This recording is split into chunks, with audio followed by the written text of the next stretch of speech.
Então, gente, eu não quis gravar toda a pintura porque eu demoro muito a pintar e o vídeo ia ficar muito longo. Mas assim, eu finalizei a pintura. Aqui onde tem umas falhas, minha caneta acabou.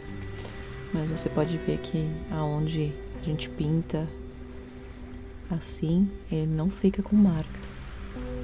Tá bom? Fiz alguns detalhezinhos, como aqui no balão, na borboleta. E eu fiz um céuzinho tipo pôr do sol.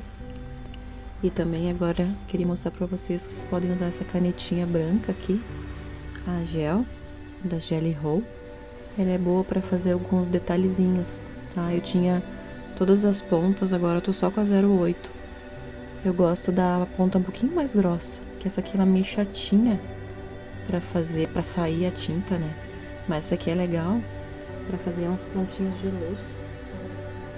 Tipo assim, os pontinhos de luz, ó, no balão. Até pra fazer alguns detalhezinhos, pontinhos, assim. Tipo, eu vou fazer aqui pra vocês verem como é o desenho. Fazer umas bolinhas brancas, assim, ó. É boa pra tu pintar assim, como ela é gel. Esse aqui eu vou fazer umas bolinhas. Uma texturinha. Então ela é boa pra fazer textura. Ela é boa pra fazer detalhe de luz. Aí vai da criatividade de cada um, né?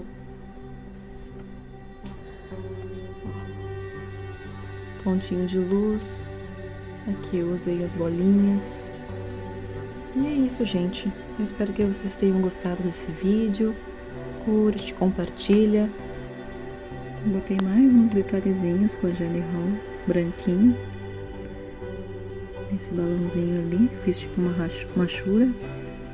Fiz uns telhadinhos ali pra dar um destaque. E ficou assim. Muito obrigada, gente. Curte, compartilha. Deixe teu like aí. Me diz se você gosta de pintar Bobbie Goods, mesmo sendo adulta. Eu gosto muito de pintar para aliviar um pouco, às vezes, a ansiedade, a loucurama do dia a dia, né? É tão bom. E Deus abençoe grandemente a vida de vocês. Espero vocês no próximo vídeo.